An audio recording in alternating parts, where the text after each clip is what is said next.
I've already finished writing the book, and actually the timing was very good because I started writing the book and I discovered that I was pregnant, and then I became larger and larger, and I was not in film, so I could use those 8 months to really focus on writing. So it was very fortuitous, and in fact, there's a chapter on becoming pregnant and the pregnancy, because that was all I was thinking about, so I said I might as well write about it. And now, going forward very briefly, I'll be going back to work. At the moment, Project Inaya is taking up all of my time. And after that, I'll be doing Sai Bibi Gangster Returns next. There was a time, she's misleading. She seems quiet and very, very sweet and polite, which she is. And she's a source of strength for us, and I'm very happy she lives in the same city as I do. But she had gone out to dinner once. I want to tell the story. It was before she met Kemu here. I hope he doesn't mind me saying this, but it was kind of a date. He was a really wealthy guy, and he was a big industrialist, and everyone was kind of wondering how this was going to work out. And he was talking to Soha, and Soha was really bored. I don't know if she was already seeing Kunal, and okay, all right, I don't know. No, in the sense that just went out to be polite. Anyway, she's out at this dinner, and her friend messages her and says, how's it going? And she replies, he's really boring. And she sends the message to the guy she's having dinner with. And now this is Soha. She doesn't skip a beat. She says to the guy, "Excuse me, can I borrow your phone, please?" Takes it, deletes it, gives it back, and carries on. Well, my sister. Yeah. I'm rarely intimidated by anyone, as I'm sure most of the media knows.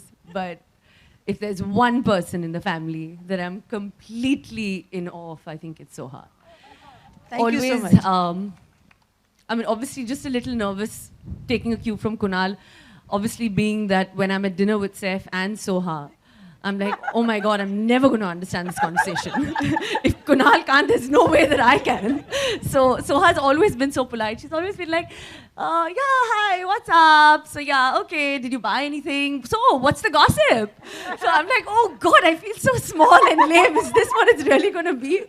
And then I was like, but it's okay. But I think we found our way, and if there's anyone in the family that I think any of us turn to when Amma's all worked up and fired up, then there's just one person that can control the situation, and that's Soha. So, I truly, truly believe that she is the torchbearer of this family.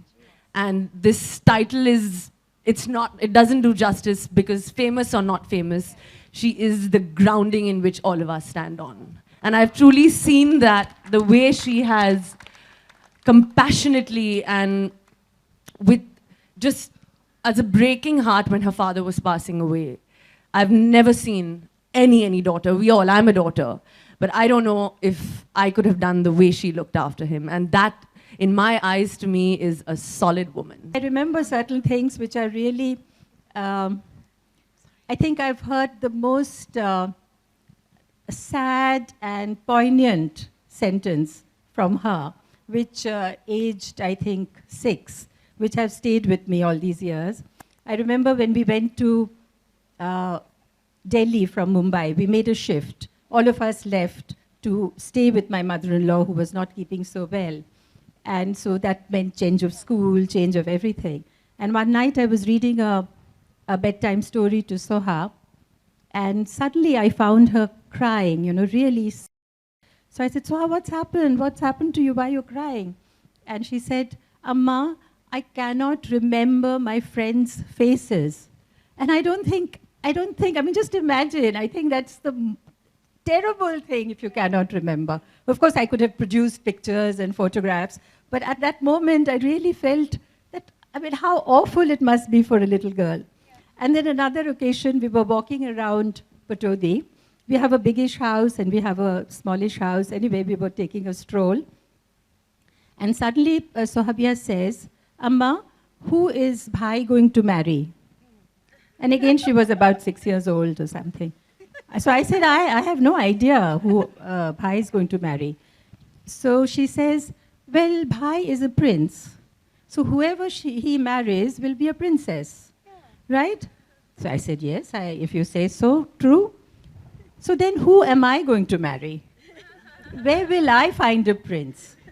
And then she adds, she says, well, after much thinking, princes are very difficult to find, like domestic staff. So to distract her, so I looked at this, like I said, we had a biggish house and a smallish house and a kind of a khandar, like a ruin. So we were passing that. So I said, Soha, so that's going to be your house. You know, when you get married, we'll give it to you. We'll do it up, of course. So she was kind of alarmed. She said, but Amma, that's terribly dangerous for children.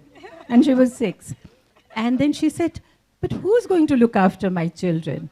Can I take Suraya B from Bhopal? So this was really forward planning. But Soha, it's happened to you now, and you still don't have a maid. But Suraya B is couple of years older. So I don't think you can have Suraya B.